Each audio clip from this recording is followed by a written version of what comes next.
Good morning and welcome to Mo Knows featuring me, Monica Mo Justice. Okay, this morning I am going to read you an article in respect to jury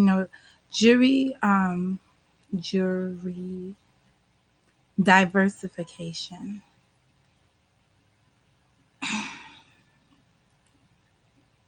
And I'm gonna discuss why I think this is important. And this is based on a the Washington Post, an article in the Washington Post dated October 4th. So hang on with me for 1 second.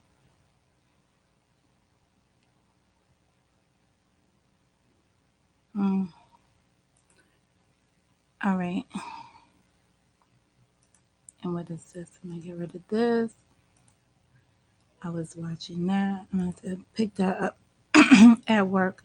Okay, this is the article. And last but not least, I have one more thing I wanted to do. As usual. I'm a little later than usual. I was able to get a parking spot that is a Tuesday spot so I could take the train in and save me moolah. I love saving me some moolah.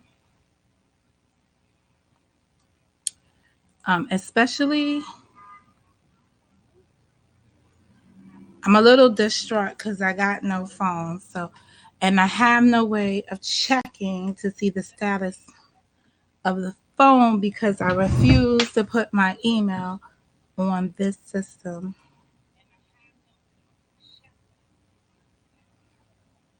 That's annoying as hell. All right. One more thing I gotta do. Bum, bum, bum, bum, bum, bum, bum, bum.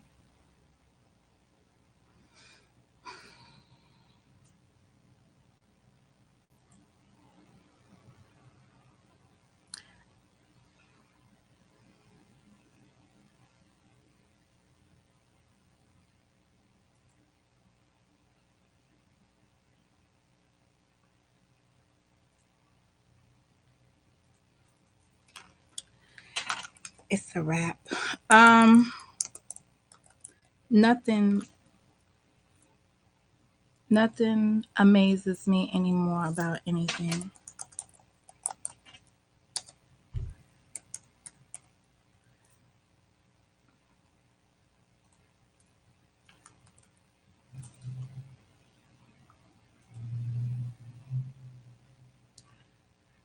All right, this is the end of that.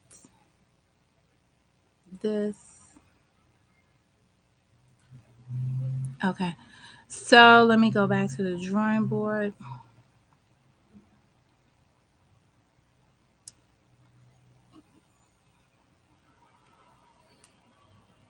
Okay, the article. Oh, we tried something new yesterday, so let me see.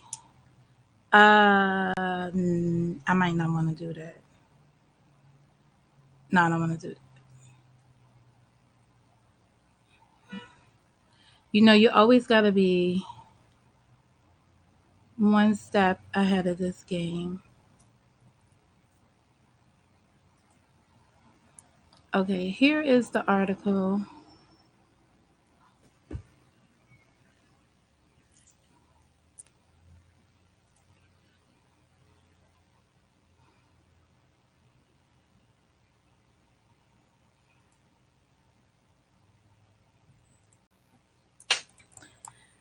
I said it was in the Washington Post, right?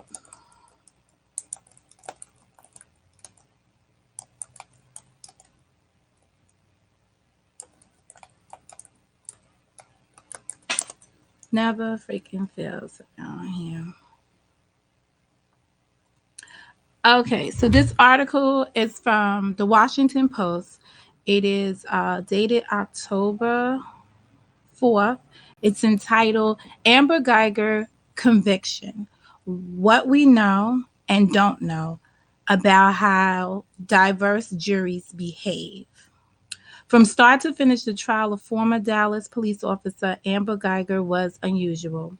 The facts of the case defied some of the familiar patterns of instances of white police officers killing unarmed citizens, often black men. Last year, the 31-year-old Geiger fatally shot 26-year-old Bolton Jean in his own home. She had argued for actions. She had argued her actions were in self-defense because she had mistaken the apartment for hers, which was one floor below, and thought John was a burglar. The verdict was also an outlier. Geiger, a white police officer, was convicted of murder that an officer faced charges to begin with in such a case is unusual, and a conviction is even rarer.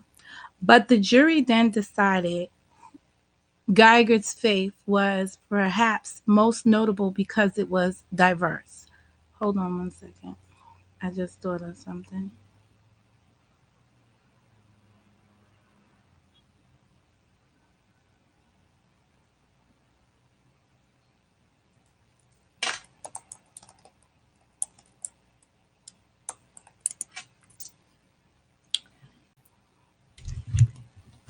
I saw something flash this well.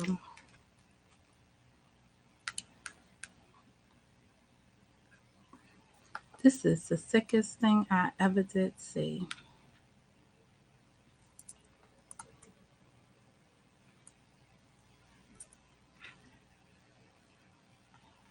Yeah, this thing, when we say crazy stuff happens around here. Okay.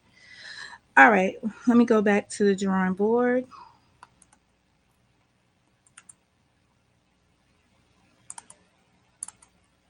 Why I got two of those, I don't know. Anyway,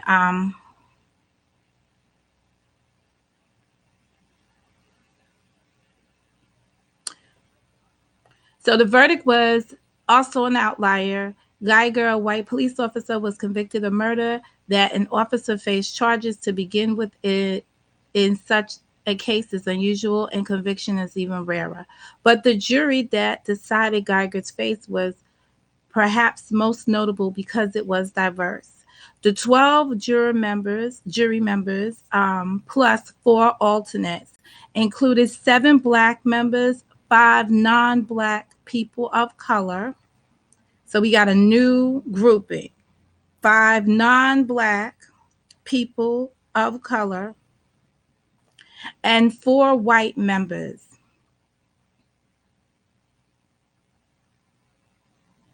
So 12 members of the entire pool were women, and the other four were men. A 2015 report published by the American Bar Association titled Lack of Jury Diversity, a National Problem with Individual Consequences, demonstrated that across the country, non-whites are consistently underrepresented on juries. The diversity of the Geiger jury has renewed discussion about the intersection of race, representation, bias, and fairness in the criminal justice system. Legal experts who spoke to the Washington Post agreed that the racial makeup of a jury is an undeniable important factor in criminal cases. At the same time, they cautioned against drawing sweeping conclusions about how racially diverse juries will decide in cases where a police officer is on trial. A prosecution would be mistaken or ill advised to believe that, say, black jurors will be more punitive on a white cop. Jennifer Lauren, a professor specializing in civil rights and criminal procedure at the University of Texas at Houston School of Law, told the Post. Lauren pushes back on the conclusion that jury diversity was the defining factor in Geiger's case and discourages people from assuming that in the future cases the prosecution's odds of victory will be higher with a more diverse jury. A black female juror and a white male juror who spoke to Good Morning America on Friday, which I will play for you, did not mention race in their decision of the jury's deliberations. They handed Geiger a 10-year sentence, 5 years above the minimum guideline. The jury said that their decision was ultimately influenced by what they believed G himself would have wanted. Geiger's remorse on the witness stand, and the fact Geiger did not set out to kill Jean but made fatal decisions after entering the home by mistake. Life experience, colors, outline. Attorney Ben Crump, who represented the families of Trayvon Martin, Mike Brown, Tamir Rice, and now representing the Jean family, sees jury diversity as an unequivocal factor.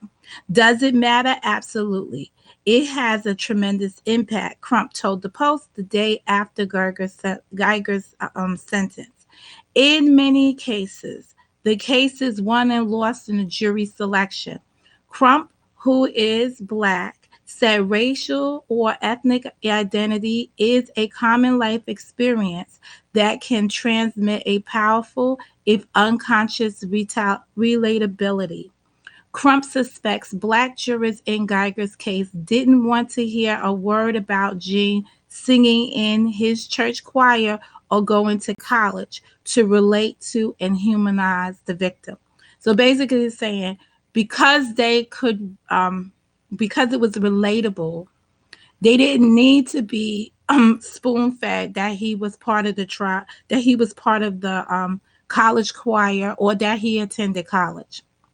So you have to get diversity on juries because you have to get people who understand this could be my child, my niece, my nephew, Crump said. During doing the same thing and expecting different results is the definition of insanity. And for the past 400 years, black and brown people haven't gotten the consideration of equal justice under the law. Amen.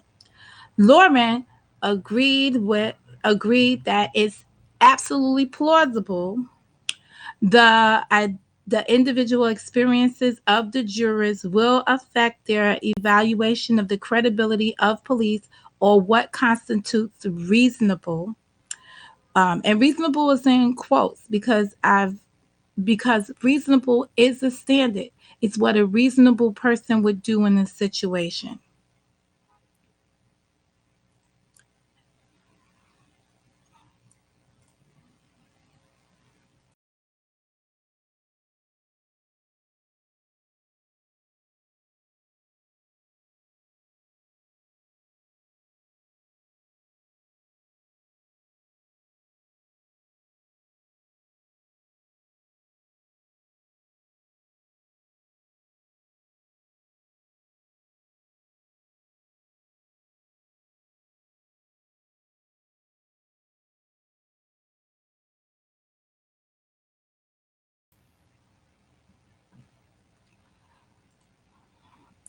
Okay, so when it comes to matters.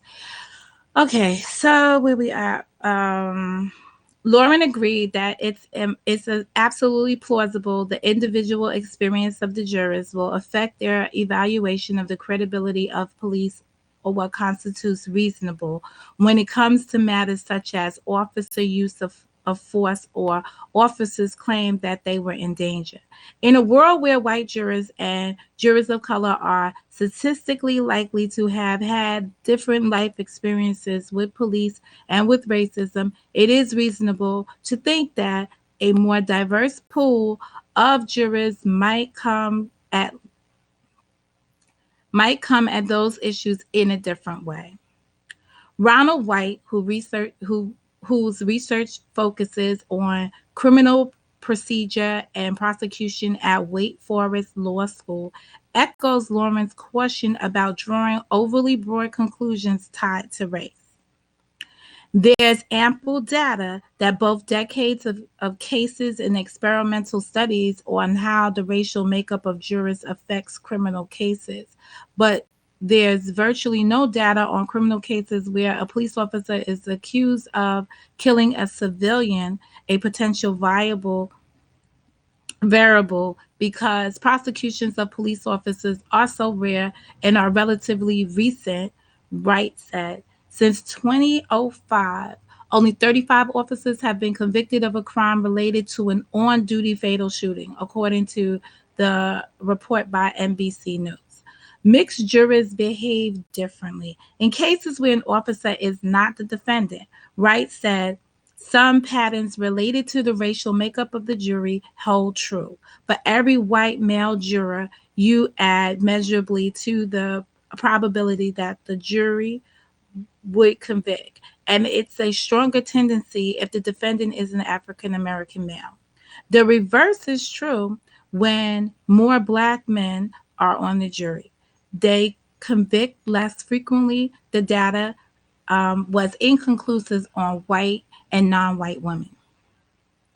We do know juries of a single race behave differently if they have at least one white juror, Wright said. It gets markedly stronger if there's two.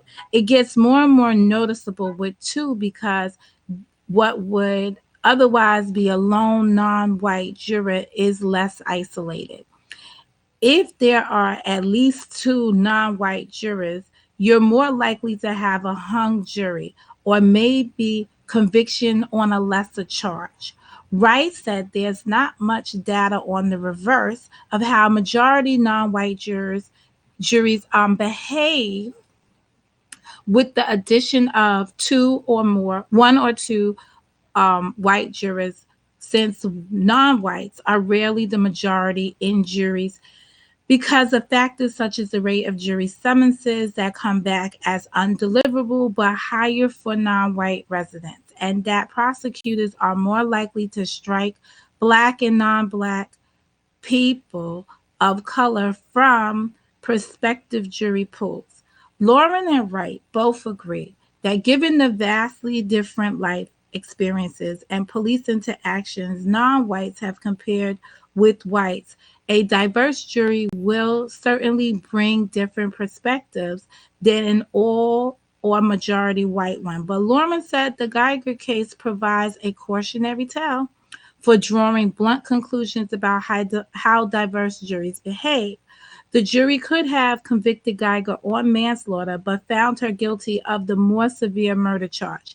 At the same time, given a range of sentencing Geiger to between 5 and 99 years, they opted for 10.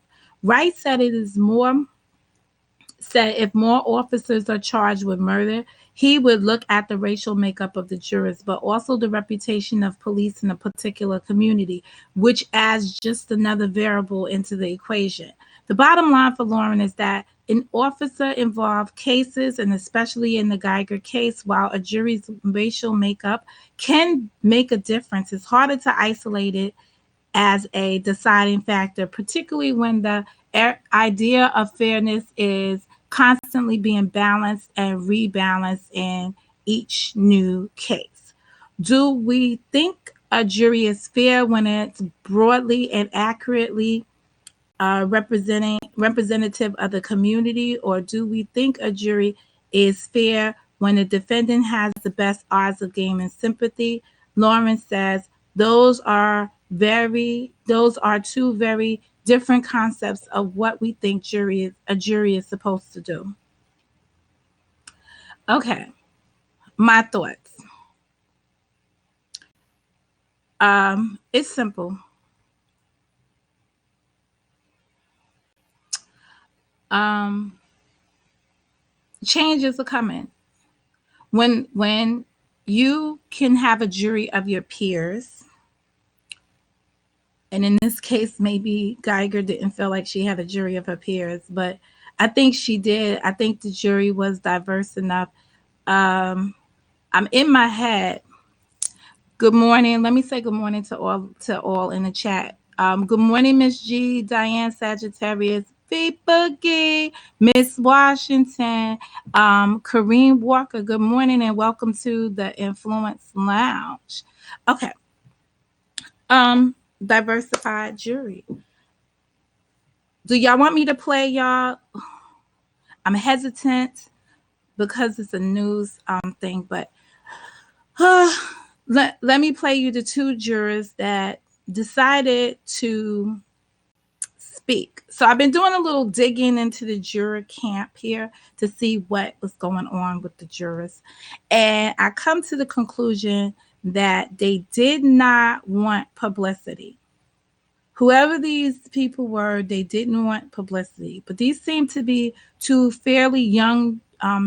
For the visual, you'll have to go to uh, Good Morning America Friday's edition to see the video for yourself. Here, I'm only going to play you the audio because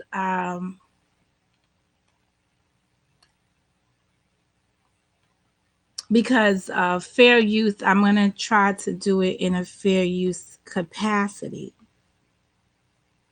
During that,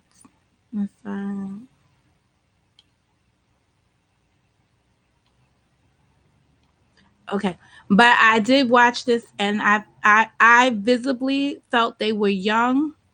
It was an African American uh, uh, juror, female, and it was a Caucasian male who partaked in the interview.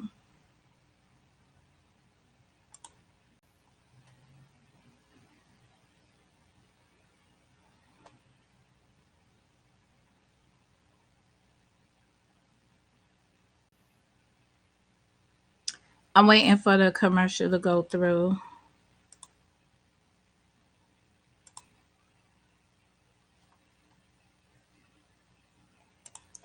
Okay, hold on.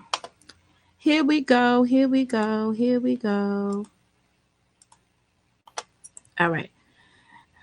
They are showing an image of the brother right before the hug. Go figure.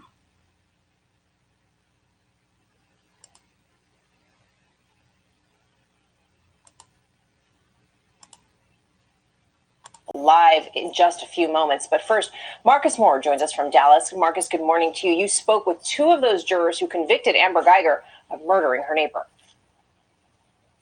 Yeah, Cecilia, these two jurors gave us a glimpse of what it was like inside that jury room as they made this difficult decision.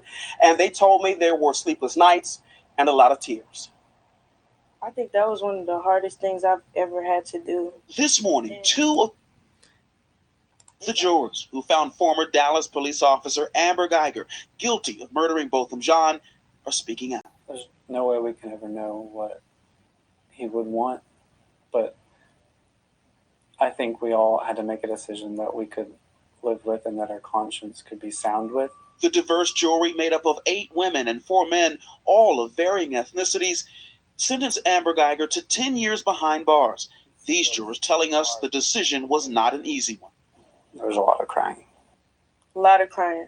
When we were told to go decide between 5 and life, that was like, we didn't have words. Prosecutors were asking for 28 years. They were. You all landed at 10. After hearing about how his family talked about him, he seemed like just the light in their lives, and he was kind and just caring and forgiving. And I told everyone, I was like, I'm really having a hard time with this because we all agree that it was a mistake, and I don't think Bo would want to take harsh vengeance. I think he would want to forgive her. And I didn't feel like I had any right to speak for him, and he isn't there to talk for himself. But listening to how people talked about him, I felt like he would forgive her. They asked for 28 years, and I'm going to be honest and true. I was like, I can't give her 28 years. I know a lot of people are not happy about the 10 years, but I felt like, for this case was not like any other case. You can't compare this case to any of those other officers killing unarmed black men. those officers that killed unarmed black men, when they got out, they went back to living their lives.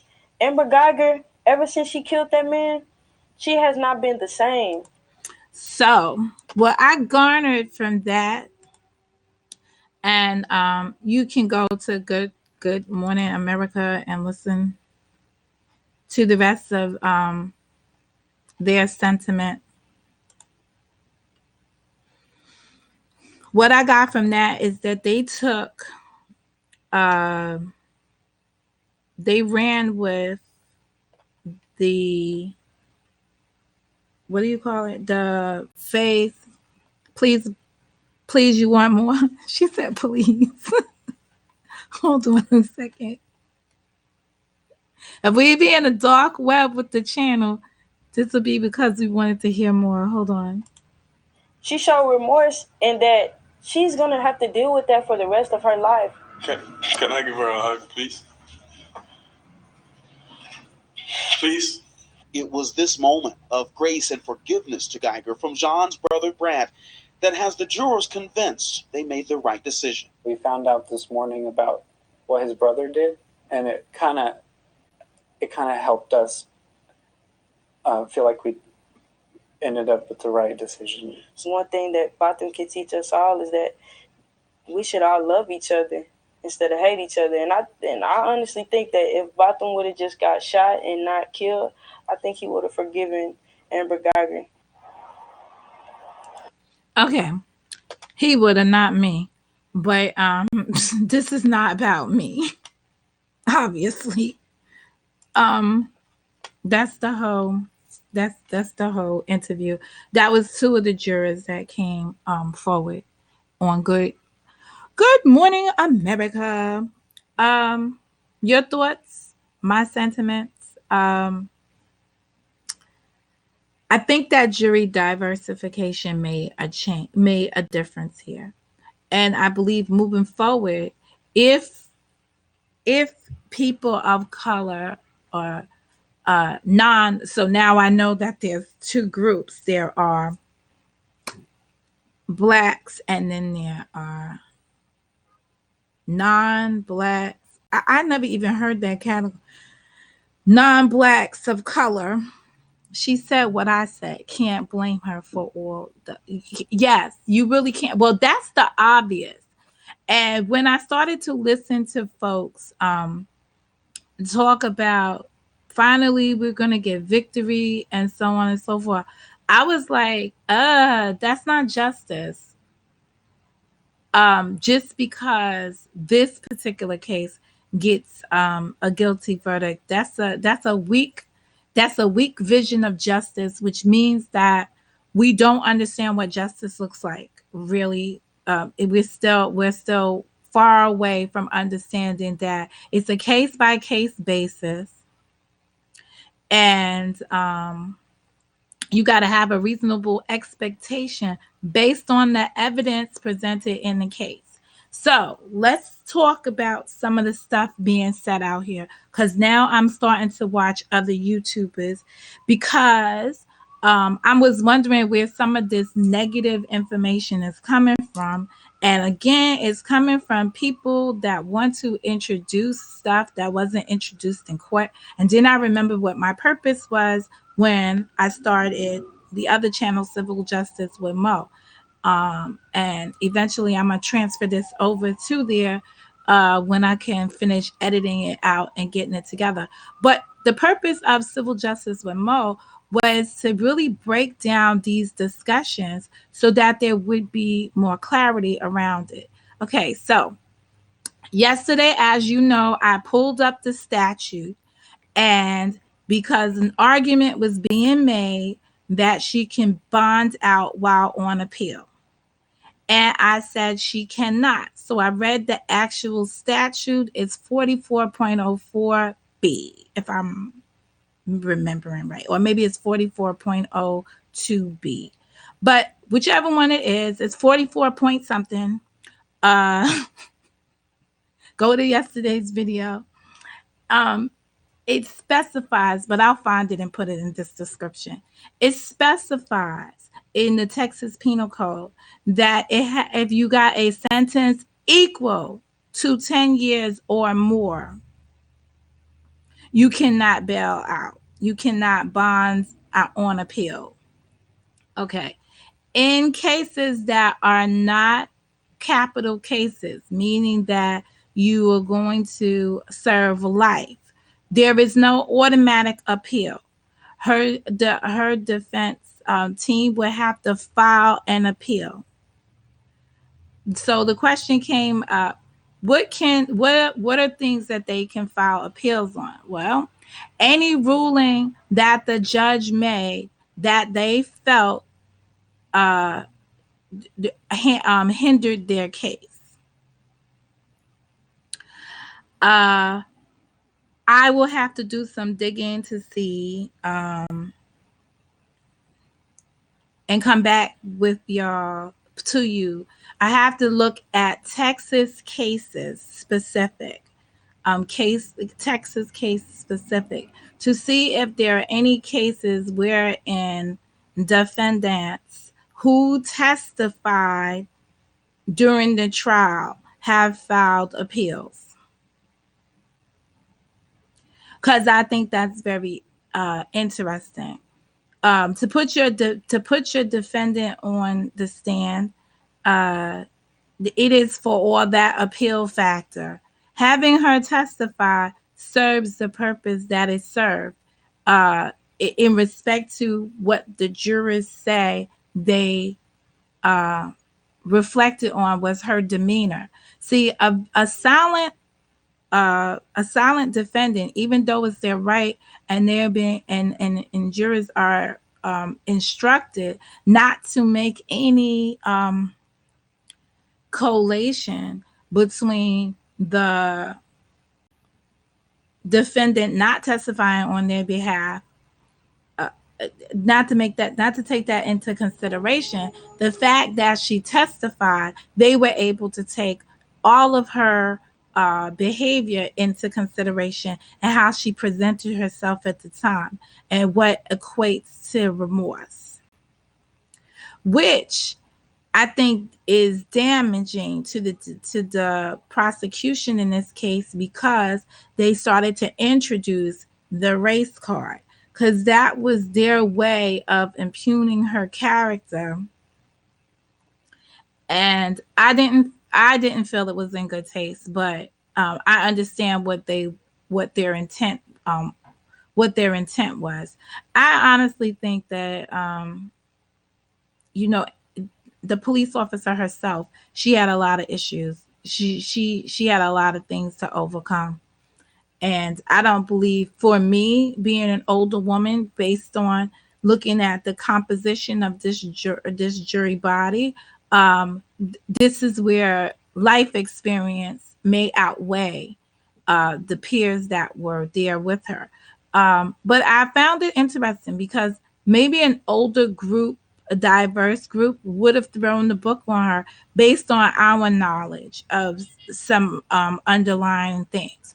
So, did Amber Geiger get a jury of her peers looking at what I got to see from 2 of the 12, or 2 out of the 14? What was it?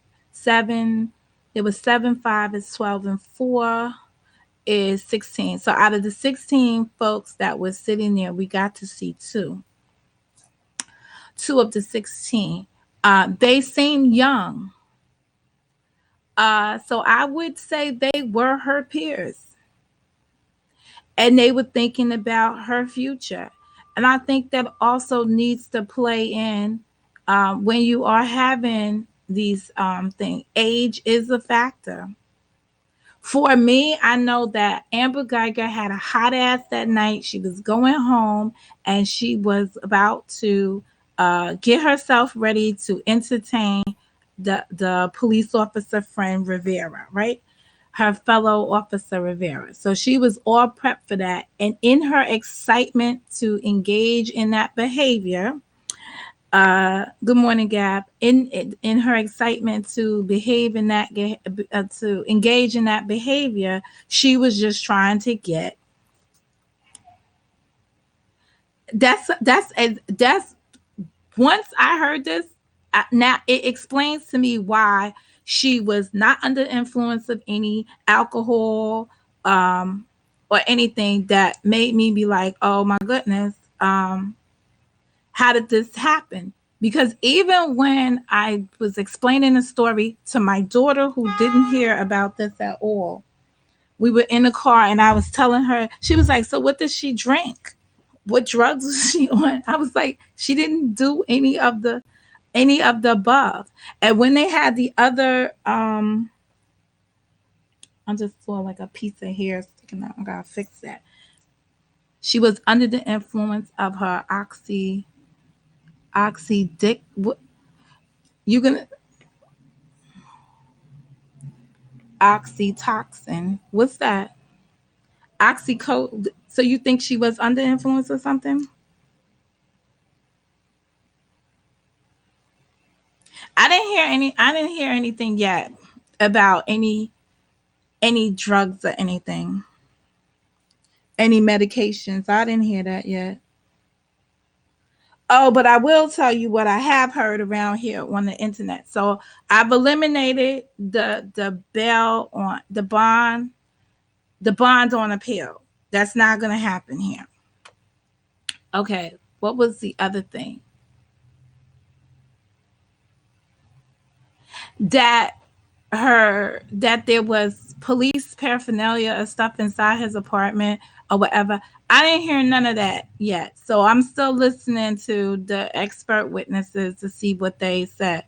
A natural sexual release from women.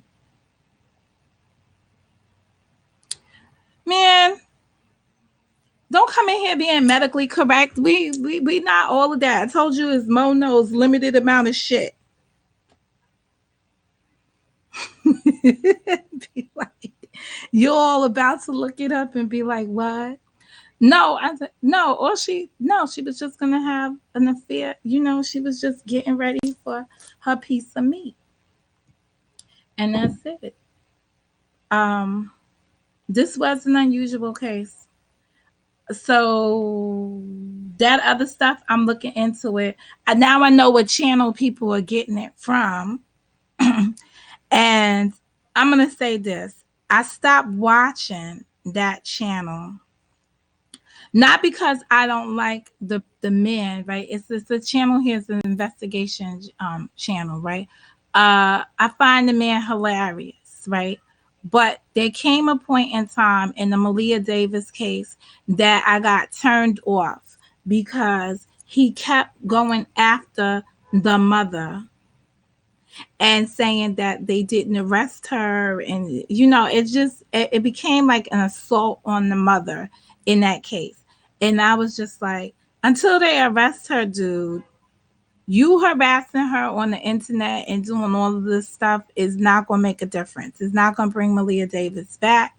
If you was doing something conducive like getting on the children's services, for returning her and keeping a campaign of heat on them, because let's face it, she wouldn't have had her daughter back in custody. Had it not been for that, then there would be perhaps a Malia Davis still alive. So I feel like his intended target should be the social system that took her away and returned her.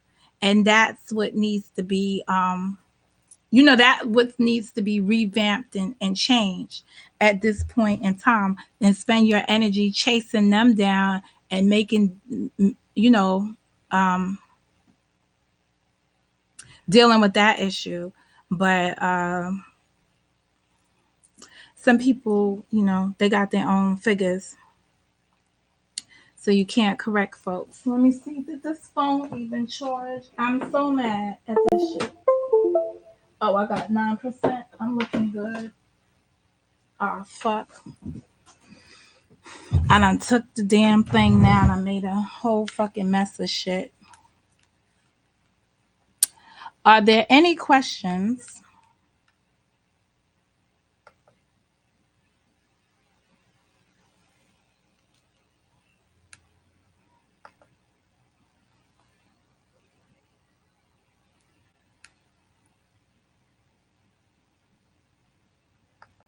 I have to turn to another screen because the chat is not showing over here.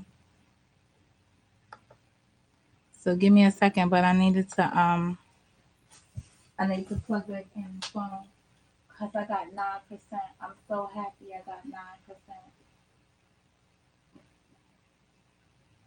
You know what I need the percent? You know what I need that for? To get my Starbucks to get on the train.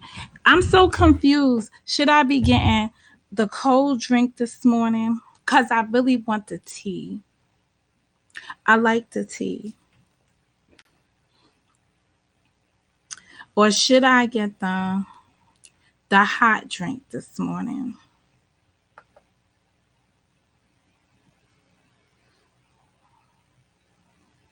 I be so confused some days. I be so confused. Anyway, so I'm on my second cup of green tea. Yeah, I get the green tea. I get the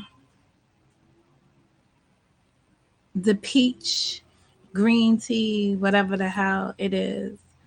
Um, but I drink coffee like once a week. I don't really like coffee, but from Starbucks I will get a tall white mocha with whip.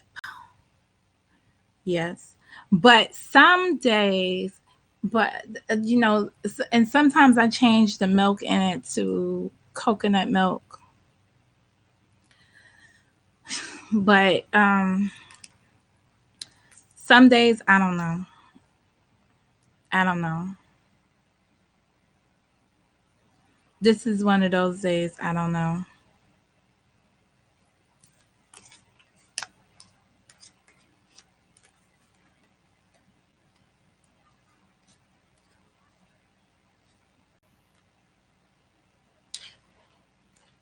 I feel like I'm frozen. Every time I look at me and I see this shit, I just, some days, y'all don't know how frustrated I get about things that don't work properly. I'd be like, what the hell happened to my screen?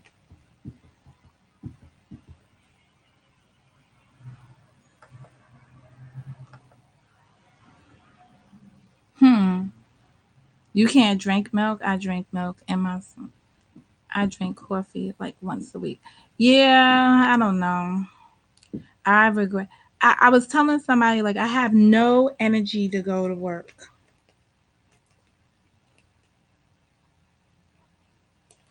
No energy to go to work. But my phone better be there. It should come to it. It better be there because I don't know how I'm gonna live like this. I didn't even buy a case for it yet.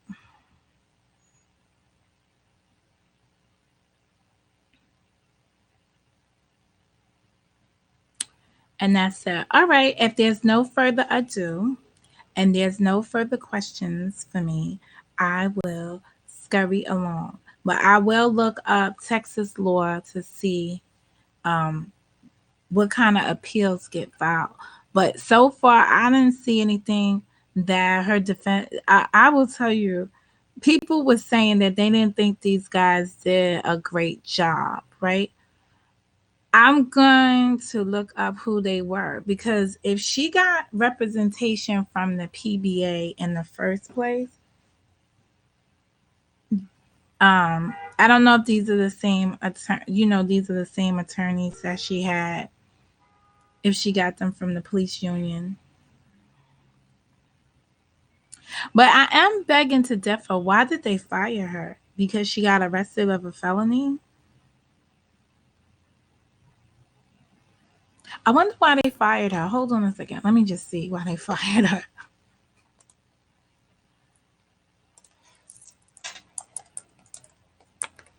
Does anybody know? Not assuming.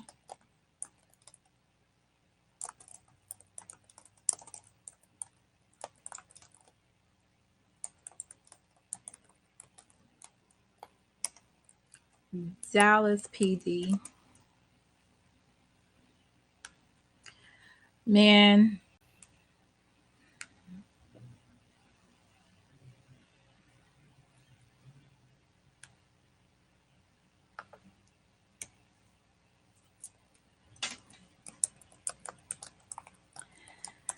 I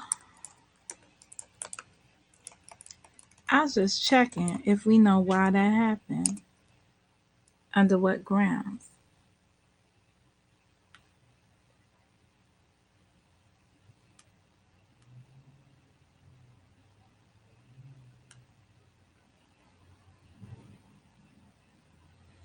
Okay.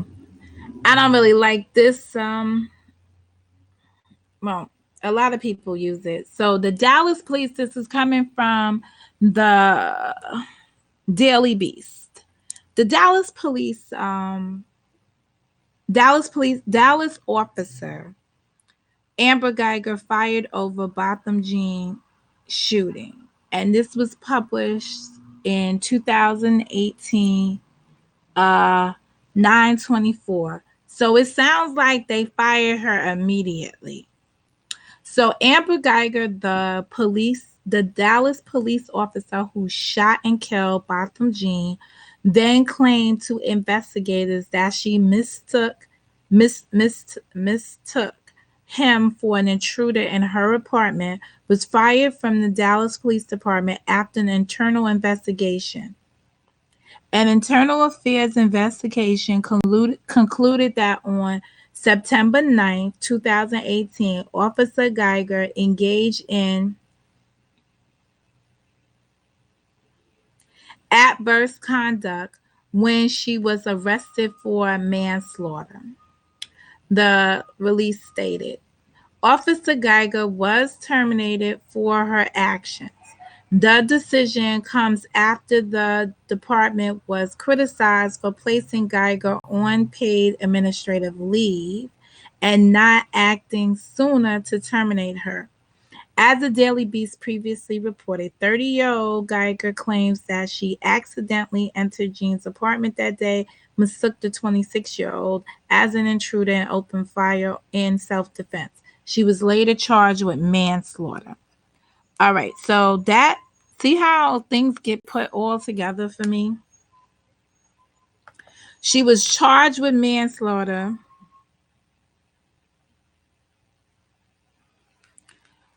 No, they said the shooting took place on September 6th. So it's interesting. It's an internal affairs investigation concluded that on September 9th, Officer Geiger engaged in adverse conduct when she was arrested for manslaughter. So they fired her because she was arrested for manslaughter. That is interesting because, oh, hold on, there's more to it. No, that's it. I don't like going to the Daily Beast because every time you go to the Daily Beast, the next article is about freaking Donald Trump.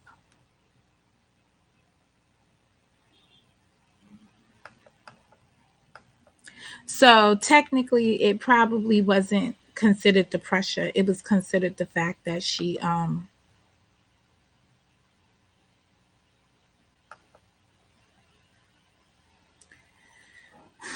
that she that she was arrested for manslaughter. So this is all starting to make sense. She was charged with manslaughter, and then when they took it to the grand jury up up the charge. They upgraded the charge to murder,